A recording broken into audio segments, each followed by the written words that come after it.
Okay, thank you so much for meeting with me today for your end of the year. This has been a very busy and hectic 18 months that you have been with us, but I really appreciate all the hard work that you've done for Sunnydale, and I'm really liking the direction in which it is going. There are some areas of improvement that we need to work on, but I want to first recap the year of where we started and where we think that we can go over the next school year. So being a low-performing school, you had to send a parent letter home at the beginning of the year and post that parent letter on the website. You presented the school improvement plan to DPI, which was accepted in the first round with positive comments and feedback, which was great. And then you and I have been meeting monthly to discuss the progress of the school and where you are in meeting the goals that we had set forward. And all of your teachers this year have had a full evaluation. So we have met the requirements from DPI for a low-performing school. So we can move now forward into talking about next school year, and I've taken some notes based on all of the things that we have talked about as we have been meeting and put those ideas into goals where you can work toward those goals, and then I can support you in that process.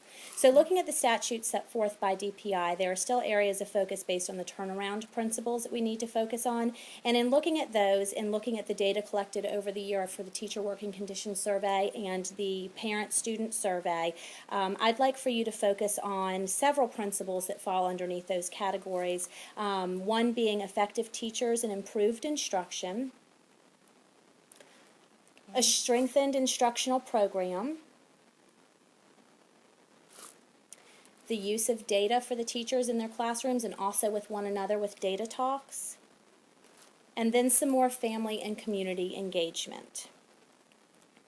And I believe that all of these goals can be met if you really focus on the teacher next school year and looking at the Teacher Working Conditions Survey and also working at these goals and what is going on in the classroom. I feel like a strong focus on the teacher will help meet many of these goals. So as a priority school, we've been meeting monthly, as I said, so we're just going to go over some of those goals that I've written down after our meetings and focus on our work for next year. So if we look at our data, our assessment data, the math scores were below the state average across the board in every grade level, which is something that we need to work on, but I feel positive about that because the reading scores have met or been above the state level. So I feel like maybe getting the reading teachers to work with the math teachers, we can start moving in the right direction there. So I think that that is promising since we have seen that improvement in the reading scores. So in looking at the Teacher Working Conditions Survey, some concerns that the teachers have are class size, the lack of time to collaborate, many classroom interruptions. They don't feel like they have enough non-instructional time, and they also don't feel like they have enough instructional time. So in looking at these issues, I think that Standard 2 and instructional leadership would be a standard of focus for you, and particularly looking at learning and teaching, curriculum, and instruction and assessment. So some expectations here, and these are things that we have talked about during our monthly meetings, collecting some assessment data, and having a plan to focus on these areas to maximize student learning. So how can the teachers use that data in order to help the students grow in the classroom? I know on the Teacher Working Conditions Survey they say that they are using data in their classroom, but how? I really want to look at how they're using that data. Are they using their own data? Are they comparing data? If they feel like they don't have a lot of time to collaborate, then I worry they're not comparing data with one another and working together. I feel like maybe they're just looking at their own data and saying, Johnny doesn't get it, but Susie does get it. So what is happening after that initial look at the data? Also providing some quality professional development based on teacher needs. They don't feel like the professional development is very strong, so maybe providing the math teachers some professional development given by the reading teachers, using some in-house professional development, which will also help create empowerment and leadership opportunities for your teachers, which is another area where they feel low on the Teacher Working Conditions Survey. The teachers do say that they feel that they're held to high professional standards, but all the other areas are low. So I'm wondering if you could maybe reflect this summer as you think about planning for next year on what are those high professional standards you're holding them to, and how do those standards directly relate to instruction in the classroom? How are those standards affecting the students? Because I feel like there is somewhat of a disconnect in that area. along with a reflection on the daily schedule. I think that is something that is worth looking at since we do have a longer instructional day being a turnaround school. I feel like maybe there could be some incorporation of collaborative planning for the for the teachers, schedules that address the diverse needs of the students, planning an instructional time allotted for the teachers to really work together, and that key component of staff input on how to best schedule the students. One of the areas on the condition survey was that they did not feel like they were able to meet student needs. So how are we scheduling the students, and what do the teachers think about how students should be scheduled? They know the students better, so where do they think those students should be placed so that their needs can be met? So those are the key components, I think, for Standard 2. The next area of focus would be Standard 3 with the cultural leadership. So again, focusing on that teacher and the culture that is going on in the school.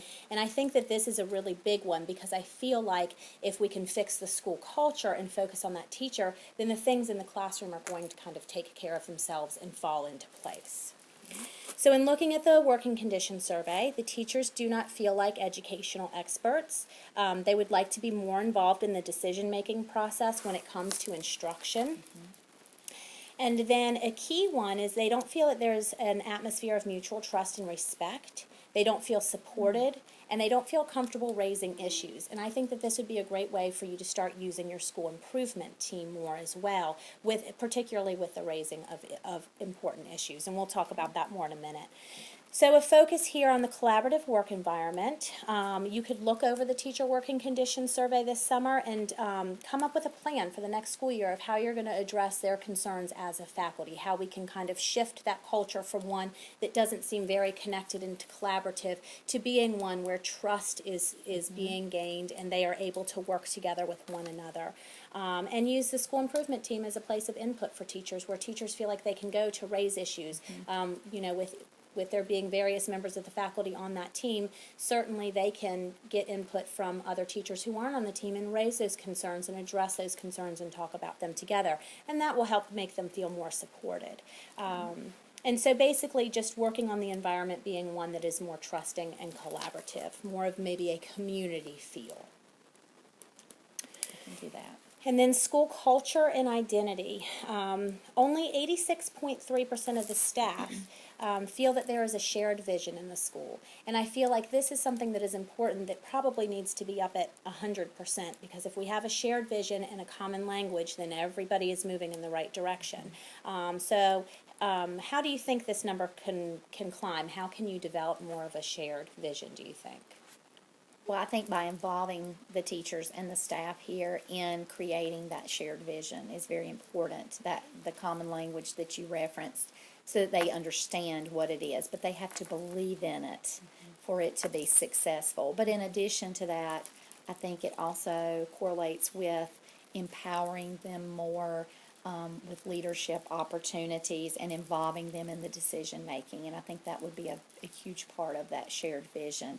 So I think that needs to be the direction we need to move in. Okay, good. And I think that that will work, and I think that the staff will be open to that because I think they really want that Sure. input. So I think that will definitely be good.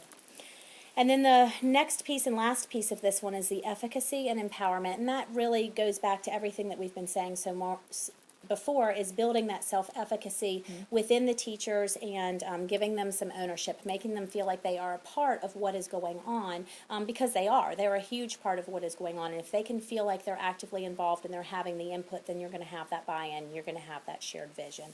So just thinking about that this summer as you're making Just looking plans. specifically at the leadership teams. Yeah, absolutely, and allowing for that leadership to exist and everybody being able to have input. And as I said earlier, if we have that camaraderie and a feel of collectivism, then the school will start to kind of heal and fix itself. Things will fall into place once the teachers start working together and feel that they are a part of everything that is going on. All right, so the last area I think that we need to focus on next year is Standard 4, the human resource leadership. And I think this is a very key piece. Obviously, you've been here 18 months. You came in halfway at the end of the year, last school year, and spent the full year this school year. So you haven't had much time to hire your own staff and make it your own. So I think that this is something that will be easy to focus on, but something that holds great importance with us being a low-performing school. So for the professional learning communities, again, again, that collaboration piece is critical, and that's a way to start. That also will encompass the data. And as I mentioned earlier, 90% of the teachers report using data in their classroom, but it's not really showing in the assessment data of how they're using that. So I think a focus on data, data talks, educating them on how to use data together, and then how to transform that back to help improve student learning. Recruiting, hiring, placing, and mentoring staff. For the recruiting and hiring, I want you to think about when vacancies do occur, or if a necessary vacancy needs to occur, in replacing that teacher. Your school has 20% of the teachers have their master's degree, and 1% are nationally board certified. So really looking for strong teachers who can meet the needs of your children, keeping that student population and their needs in mind when you start hiring and recruiting teachers.